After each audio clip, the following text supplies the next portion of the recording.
So we have discussed in last session that how could we calculate the total resistance in parallel circuit. Similarly, how can we calculate the voltages, और उसके लिए हमें कुछ calculate करने की जरूरत नहीं पड़ती. You know that in parallel circuits voltage remains same across all the components of parallel branches. So that's why 9 volt की बैटरी के पैरेलल में तमाम रेजिस्टर्स लगे हुए थे. तो हमने कह दिया कि तमाम के तमाम रेजिस्टर्स के अक्रॉस जो है वो 9 वोल्ट्स होंगे. जी मिनल कुछ कहना चाहते हैं? सर ये जैसे कि आपने कहा कि 9 वोल्ट क्योंकि इसमें सेम होता है वोल्टेज, तो ये सारे अगर मिलाएंगे हम तो जो ये तो 27 हो जाएंगे फिर. तो ये सेम होने वोल्टेज चाहिए. सेम होता है. सेम का मतलब ये है कि तमाम वोल्टेजेस का सम बैटरी के वोल्टेज के बराबर नहीं होता. वो करंट के लिए बात वैलिड है. तो जो आप सोच रहे हैं ना वो सीरीज सर्किट था जिसमें वोल्टेजेस का सम टोटल बैटरी के वोल्टेज के बराबर होता है. पैरेलल सर्किट के अंदर अगर बैटरी के पैरेलल में वो रेजिस्टर लगे हुए तो जो बैटरी का वोल्टेज है वही सबके अक्रॉस वोल्टेज आ रहा होगा. वोल्टेज डिवाइड नहीं होगा. Hopefully you are getting it कि हमारे पास जो है वो वोल्टेज 9 वोल्ट 9 वोल्ट 9 वोल्ट और इसका सम हमें करने की कोई जरूरत नहीं है. हाँ करंट डिवाइड होगा क्योंकि जैसे सीरीज सर्किट के अंदर जो है मेरे पास करंट सेम रहता था, वोल्टेज डिवाइड होता था. यहाँ पे ऑपोजिट है, मेरे पास करंट डिवाइड होगा बिकॉज करंट के पास रास्तों में कुछ करंट यहाँ चला जाएगा यहाँ से आने वाला और कुछ करंट आगे चला जाएगा. फिर यहाँ तक जो करंट पहुंचा वो कुछ यहाँ चला जाएगा और कुछ जो है वो यहाँ चला जाएगा. फिर यहाँ जो करंट पहुंचा वो तो पहले उसका एक ही रास्ता है, वो यहाँ से होता हुआ जो है वो बैटरी के नेगेटिव टर्मिनल तक पहुंच जाएगा. राइट सर लेकिन हमने किरचॉफ लॉ में ये कौन सा वोल्टेज के बारे में भी किरचॉफ वोल्टेज लॉ या Kirchhoff current law? KVL. Okay KVL. अब मैं आपके जो है वो कंफ्यूजन समझा. KVL is valid only for the series circuit.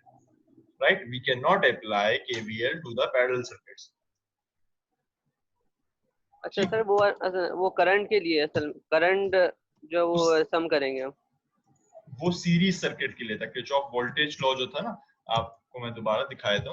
The sum of voltage drop on all resistor in series circuit. This is the highlighted point. ये सारी बात जो है वो सिर्फ सीरीज सर्किट के लिए हो रही है.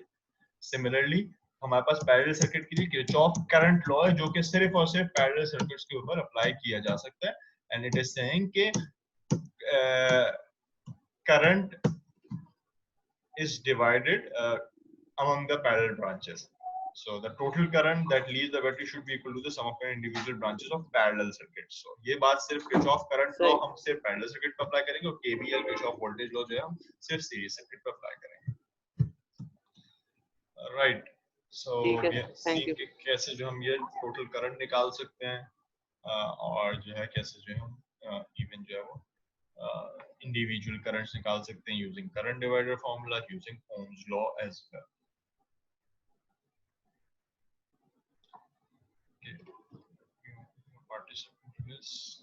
हमने सेकंड सेशन की अटेंडेंस ले ली थी? No sir. Okay, so the same 35 participants are there. एक हम मिनल आपका वो फुली हाथ ठीक है हाथ डाउन कर लिया. So सर वो फर्स्ट सेशन की ले ली थी आपने प्रेजेंट? अटेंडेंस हमने जाहिर फर्स्ट सेशन की फर्स्ट सेशन में अटेंडेंस ली थी. सर मैं थोड़ा सा लेट हो गया था लेकिन फर्स्ट सेशन में मैं था. प्रेजेंट भी लगवाई थी मैंने. हाँ तो बस लग गई थी. जब आपने लगवाई थी तो फिर अब क्या परेशानी है? नहीं वो असल में स्टार्टिंग में मैं आया नहीं था ना, मेरा नेट इशू था थोड़ा सा. आपके सामने मैंने अटेंडेंस ली थी ना. अटेंडेंस मैं आप लोगों के साथ शेयर कर रहा हूँ. इसका वजह यही है कि आप खुद से इंश्योर करें. ठीक है, तो आप खुद से इंश्योर करें कि आपकी अटेंडेंस मार्क हो गई. लेकिन हमने एक पॉलिसी ये रखी है, ये मैंने आपसे पहले भी अर्ज की थी आप सबसे और दोबारा कह रहा हूँ कि आपकी इस वक्त अटेंडेंस मार्क हो गई है. लेकिन अब ये जो है फिर हम मीटिंग खत्म होने के बाद लॉग से इसको चेक करते हैं कि जो है आप टोटल कितने मिनट्स जो आपने मीटिंग के अटेंड किए हैं. तो अगर ये 80% मीटिंग टाइम से कम आपने मिनट्स अटेंड किया, लेट्स से 100 मिनट्स की मीटिंग हुई है टोटल, तीनों मीटिंग्स मिला के या चारों मीटिंग्स हुई होंगी हमारी वो मिला के, तो 100 में से 80 मिनट्स आपने जो है वो अटेंड किए होंगे. 100 मिनट्स की मीटिंग हुई है तो 80% ऑफ द टाइम के लिए अगर आप प्रेजेंट रहे तो आपकी दोनों सेशंस के प्रेजेंस जो है वो मार्क रहेगी. और अगर आप 80% से कम हुए तो एक सेशन की अटेंडेंस मार्क होगी, एक की नहीं सकेगी. और अगर आप जो है वो इवन 30% से भी कम हो जाते हैं तो एक भी सेशन की अटेंडेंस मार्क नहीं होगी. सो मेक श्योर कि आप जी अभी फर्स्ट सेकंड सेशन की मैं ले लेता हूँ थोड़ी देर में अटेंडेंस. Okay sir.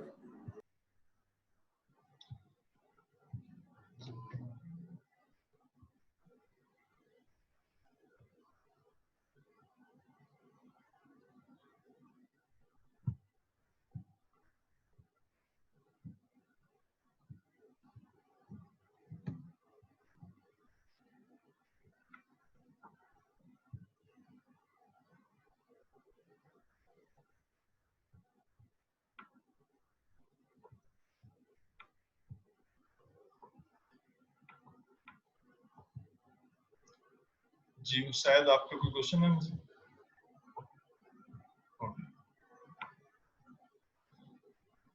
सर जी कहिए। सर वो मेरा आज फर्स्ट सेशन है, मैंने पीछे 2 क्लासेस अटेंड नहीं की, तो अगर कोई व्हाट्सएप पे ग्रुप वगैरह है या इस तरह की कोई अपडेट वगैरह व्हाट्सएप पर ग्रुप नहीं है, हमारी जितनी भी कम्युनिकेशन है वो LMS के थ्रू हो रही है, और LMS पे आप आपस में भी एक चैट फॉर्म होता है, उसके जरिए से आप लोग आपस में भी कम्युनिकेट कर सकते हैं, और मैं SMS के जरिए से कम्युनिकेशन करता हूँ, और it works good until now. अगर कहीं हमें जरूरत पड़ेगी तो हम जो है आप लोगों से मैं कोई कह दूंगा, या आप लोग कोई बना ले अगर आप लोग चाहते हैं कोई, अगर इसके अलावा भी किसी प्लेटफॉर्म पे हो तो कोई एक स्टूडेंट जो है वो फेसबुक के ऊपर में भी जो है वो एक आपको बना ले कम्युनिकेशन के लिए। लेकिन मैंने देखा सोशल मीडिया प्लेटफॉर्म्स के ऊपर जो ग्रुप्स बनते हैं उसमें जो है वो फिर और चीजें जो है वो ज्यादा डिस्कस होती हैं बजाय के काम की बातें। तो मुझसे कम्युनिकेशन के लिए आपके पास ईमेल होगी, आपस में आप कम्युनिकेशन के लिए कोई ग्रुप बनाना चाहते हैं तो ठीक है, सब यू। व्हाट्सएप को आई यूजुअली नॉट रिकमेंड कि आप व्हाट्सएप पे ग्रुप बनाएं, बिकॉज उसके अंदर कॉन्टेक्ट शेयरिंग होती है और हम नहीं चाहते कि उसका कॉन्टेक्ट जो हर एक से शेयर किया जाए। सो सब यू आप लोग आपस में कम्युनिकेशन के लिए कोई और मीडियम भी, वैसे LMS में भी हमारे पास एक चैट बॉक्स होता है, चैट फॉर्म होता है जिसका आप आपस में चैट कर सकते हैं, उसको भी एक्सप्लोर करने की कोशिश करिएगा। सर वो इशू है कि ये होता है कि अभी फॉर एग्जांपल आपका सेशन ओवर हो जाता है, अभी आपको टाइम नहीं पता चलता, तो ब्रेक का हमें पता नहीं होता कि कितने टाइम की ब्रेक है और उसके बाद हमने दोबारा कब मैं अनाउंस करता हूँ ना जब भी ब्रेक पे जाने से पहले, जैसे आज भी मैंने कहा था आधे घंटे की ब्रेक, और यूजुअली हम आधे घंटे की ब्रेक लेते हैं नमाज की दरमियान में। तो अगर आप सेशन अटेंड कर रहे होंगे तो आपको ब्रेक का भी पता चल जाएगा। हम कोशिश करेंगे कि 12:30 पे एग्जैक्टली जो है वो नेक्स्ट टाइम से हमारा सेशन स्टार्ट हो जाए, और हम जो है फिर तकरीबन 1:20 पे ब्रेक ले लिया करेंगे आधे घंटे के लिए नमाज के लिए, और फिर उसके बाद हम वापस आ जाया करेंगे 3 बजे तक, उसके बाद 2 सेशन। सर मैंने एक और प्रोजेक्ट के हवाले से पूछी थी सर, मतलब कि मैं अभी लास्ट 2 क्लासेस में आज मैंने फर्स्ट सेशन ले रहा हूँ, तो मेरा किसी के साथ कोई ग्रुप वगैरह नहीं बना, और दूसरा ये है कि मैं बेस में रह रहा हूँ, यहाँ से हमें बाहर नहीं जाने दे रहा, मतलब कि बेस में उन्होंने हमें बाहर जाने के लिए, अगर मैं फॉर एग्जांपल किसी से भी इंटरेक्ट करना चाहूँ किसी स्टूडेंट से आप ऐसा करें, शायद आपके पास मेरा ईमेल एड्रेस है। सर ईमेल एड्रेस आपका मेरे पास है शायद, लेकिन अभी पता नहीं किस faisal.ahmed@pfk.edu.pk faisal.ahmed@pfk.edu.pk। आपको किसी भी टीचर का कभी ईमेल @pfk.edu.pk, आप सबके लिए मैं कह रहा हूँ, किसी भी टीचर का कभी आपको ईमेल एड्रेस चाहिए हो, कॉन्टैक्ट डिटेल चाहिए हो, तो आप लोग जो है वो कीट की वेबसाइट पे चले जाया करें, उसमें जो है कॉलेज ऑफ कंप्यूटिंग साइंसेज का जो पेज है फैकल्टी के प्रोफाइल्स में, वहाँ सबकी ईमेल एड्रेस मौजूद होते हैं। तो आपको कभी भी किसी टीचर की प्रोफाइल ईमेल चाहिए हो इन फ्यूचर तो आप वहां से हासिल कर सकते हैं। ठीक है, बहरहाल मैं यहाँ पे लिख भी रहा हूँ आपके लिए चैट फॉर्म के ऊपर, तो आप अपनी इंडिविजुअल क्वेरी जो है ना वो शायद जो है उसमें कर लिएगा, चैट के उसके ईमेल के ऊपर बता दिए ग्रुप में बनाने में क्या प्रॉब्लम है, मैं या तो मैं ग्रुप बना दूंगा या आप आपस में LMS पे आपस में कांटेक्ट करके स्टूडेंट्स बनाने इसको। जी हमाद मुख्तार क्या कहना चाहते हैं?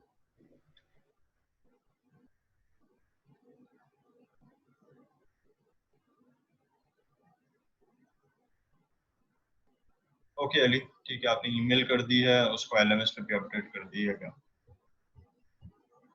हमाद मुख्तार कोई क्वेश्चन है आपका? हाथ रेज हुए? ओके सर अटेंडेंस जी अटेंडेंस ले लेता हूँ मैं, अभी आप सबके सामने ही शेयर होगी अटेंडेंस को। मैं असल में वेट करता हूँ कि जिस वक्त मैक्सिमम पार्टिसिपेंट्स मौजूद हो ना, लास्ट टाइम हमारे पास जो है वो 35 पार्टिसिपेंट्स थे मैक्सिमम, सिर्फ एक स्टूडेंट जो है वो एब्सेंट था, इसको 2 एब्सेंट हुए थे, सो आई एम वेटिंग कि जो है अगर वो भी ज्वाइन कर लेते हैं सो दैट उनकी भी अटेंडेंस में शामिल है।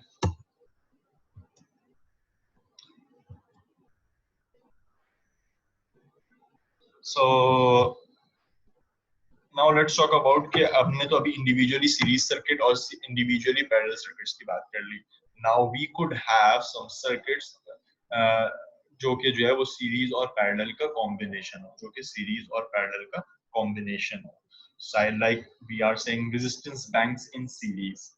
रेजिस्टेंस बैंक किसको कहते हैं हम, कि एक से ज्यादा रेजिस्टर जो है वो पैरेलल में लगे हो उसको हम रेजिस्टेंस बैंक कहते हैं। जैसे कि ये मैं रेजिस्टर है ना, एक ये रेजिस्टर है, एक ये रेजिस्टर है, एक ये रेजिस्टर है, तो ये 3 रेजिस्टेंस को आपस में मैंने पैरेलल में लगा दिया और इसको जो है मैं रेजिस्टर बैंक कहना शुरू कर दूंगा। तो एक ये रेजिस्टर बैंक है, सिमिलरली मैं एक और रेजिस्टर बैंक जो है वो 2 रेजिस्टर का बना रहा हूँ, तो ये भी एक रजिस्टर बैंक हो गया मेरे पास, और इसके साथ मैंने एक बैटरी लगा दी। और अब मैं कह सकता हूँ ये दो रजिस्टर बैंक हैं, यानी ये 3 रजिस्टर पैरेलल में लगे हुए, 2 रजिस्टर आपस में पैरेलल में लगे हुए, लेकिन ये दोनों बैंक्स की अगर मैं आपस में बात करूं तो ये सीरीज में लगे हुए। यानी अगर इसकी जगह मैं एक टोटल रेजिस्टेंस लगा दूं, इन तीनों की जगह मैं एक टोटल रेजिस्टेंस लगा दूं, तो अब ये दोनों रेजिस्टेंस जो है वो आपस में सीरीज में आ जाएंगे। तो अब इनका मुझे सीरीज और पैरेलल कॉम्बिनेशन का एनालिसिस करना पड़ेगा। यानी पैरेलल में इनके जो है वो एक इक्विवेलेंट रेजिस्टेंस निकालूंगा और फिर उसको जो है हम टोटल रेजिस्टेंस की फॉर्म में फिर उनको मजीद सॉल्व करेंगे, और अब हम ये बातें देखने जा रहे हैं।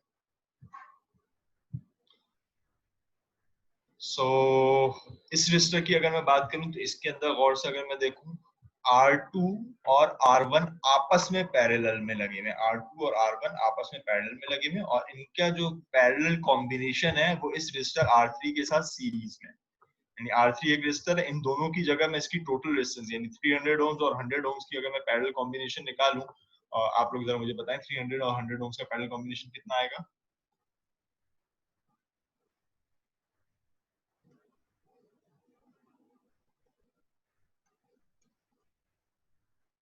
Okay 75 ohms. सो 75 ओम्स के साथ इसका मतलब है 50 ओम्स जो है वो मेरे पास सीरीज में। 75 ओम्स कहां से आए? इन दोनों के पैरेलल कॉम्बिनेशन से। So R3 is connected in series with the parallel combination of R1 and R2। Parallel combination को हम रिमेंबर ऐसे भी लिखते हैं, R1 और ये दो लाइंस का मतलब होता है पैरेलल। तो R1 और R2 जो आपस में पैरेलल है, therefore current must divide between I1 and I2। यहाँ से जो है वो करंट जो है, यहाँ से जो करंट आएगा, या अगर मैं बैटरी के नेगेटिव टर्मिनल से देखूं तो यहाँ से जो करंट आएगा, कन्वेंशनल करंट ही ले लेते हैं आसानी के लिए, वो कुछ यहाँ भी जाएगा और कुछ यहाँ भी जाएगा। और इन दोनों के अक्रॉस जो आपस में वोल्टेज यानी V1 और V2 जो भी वोल्ट मीटर्स वोल्टेज मेजर करेंगे, वो दोनों वोल्टेजेस सेम होंगे बिकॉज ये दोनों पैरेलल के अंदर हैं।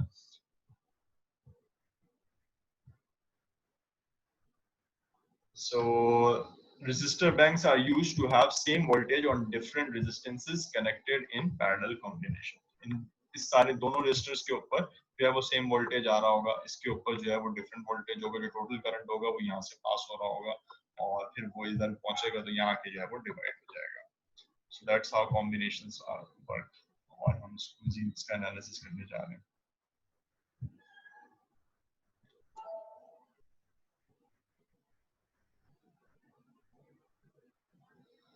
Okay, we will calculate voltages V1, V2 and also we'll calculate the current and so on so forth। हम इसको जो है तफसील से एनालिसिस कर सकते हैं।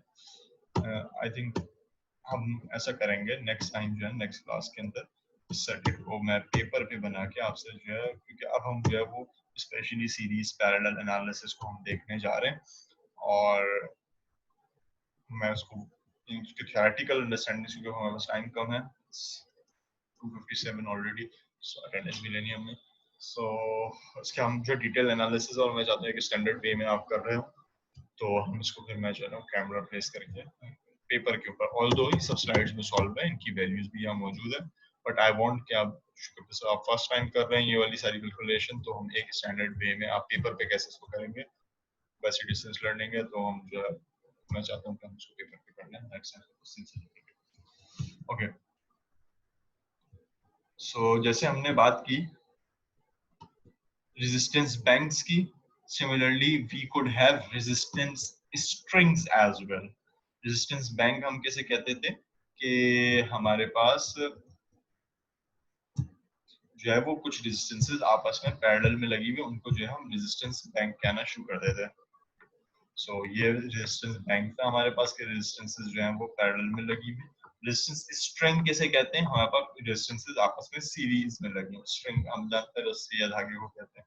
सो ये एक रेजिस्टेंस स्ट्रिंग है, सिमिलरली ये एक रेजिस्टेंस स्ट्रिंग है मेरे पास जो है वो 3 रेजिस्टर की, और अगर इनको जो है मैं आपस में कनेक्ट कर दूं ऐसे करके, तो मैं ये कह सकता हूँ कि ये दो रेजिस्टर स्ट्रिंग्स जो हैं वो बैटरी के साथ पैरेलल में लगी हुई हैं। बैटरी पॉजिटिव प्लेट, ये बैटरी नेगेटिव प्लेट, ये एक रेजिस्टेंस स्ट्रिंग है मेरे पास, और ये एक रेजिस्टेंस स्ट्रिंग है और ये दूसरी रेजिस्टेंस स्ट्रिंग है, और ये दोनों स्ट्रिंग्स आपस में पैरेलल है। स्ट्रिंग का मतलब क्या है? कुछ रेजिस्टेंस आपस में सीरीज में, ये सीरीज में लगी हुई है। तो अब हम जो है वो देखने जा रहे हैं कैसे हम सीरीज पैरेलल एनालिसिस कर सकते हैं। सो यहाँ पे अगर हम गौर से देखें, ये एक रेजिस्टेंस स्ट्रिंग हमारे पास लगी हुई है और उसके पैरेलल में ये एक रेजिस्टर लगा हुआ है, इस स्ट्रिंग के पैरेलल में लगा हुआ है, इन दोनों रेजिस्टेंस का कॉम्बिनेशन के पैरेलल में। तो हम क्या करेंगे, पहले इन दोनों का कॉम्बिनेशन सॉल्व करेंगे, फिर उसको इसके साथ कंबाइन करेंगे, देन फाइनली इसके साथ कंबाइन करेंगे। ये एनालिसिस मैं आपसे चाहता हूँ आप पेपर पे जो है वो कर। तो नेक्स्ट टाइम हम जो है, मैं भी कुछ पेपर भी सॉल्व करने की कोशिश करूंगा, आप लोग भी क्लास ऑन करेंगे, ठीक है। और हम जो है वो कुछ ये वाला सर्किट सॉल्व कर लेंगे सीरीज पैरेलल एनालिसिस के अंदर ये सब। Alright, then we will solve some Wheatstone bridge. और हम जो है वो आपको it's not assignment, it's a task or home task कि आप जो है वो कुछ ये प्रॉब्लम इसके बाद फिर सॉल्व करिएगा। अभी तो शायद आप इसके काबिल ना हो। अभी आप जो काम कर सकते हैं वो आपने ये काम करना है, एक एंड्रॉइड एप्लीकेशन है एम गेम्स इलेक्ट्रिकल सर्किट्स के नाम से। लेट मी चेक, उसका लिंक भी मेरे पास अवेलेबल होगा। और वो आपने, इट्स अ गेम, आपको मोबाइल के ऊपर गेम खेलना है अपने एंड्रॉइड के ऊपर। आई डोंट नो, आईफोन पे मेरे ख्याल नहीं होगी ये, तो एंड्रॉइड पे आपको डाउनलोड करनी पड़ेगी और ये गेम खेलना है। इस गेम के सारे लेवल्स को आपने क्लियर करना है। So it's up for the electrical circuits, जैसे कि इसका नाम भी है एम गेम्स के नाम से। आई डोंट नो, आईफोन पे आपको चेक करनी पड़ेगी ये। और लेट मी चेक कि इसका लिंक भी है मेरे पास कि अब भी प्ले स्टोर पे भी अवेलेबल है कि नहीं। लास्ट सेमेस्टर मैंने इसको दी थी।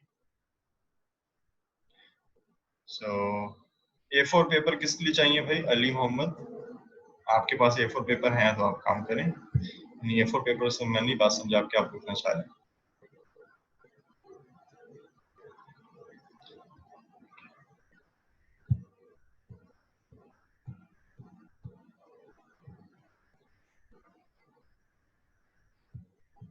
So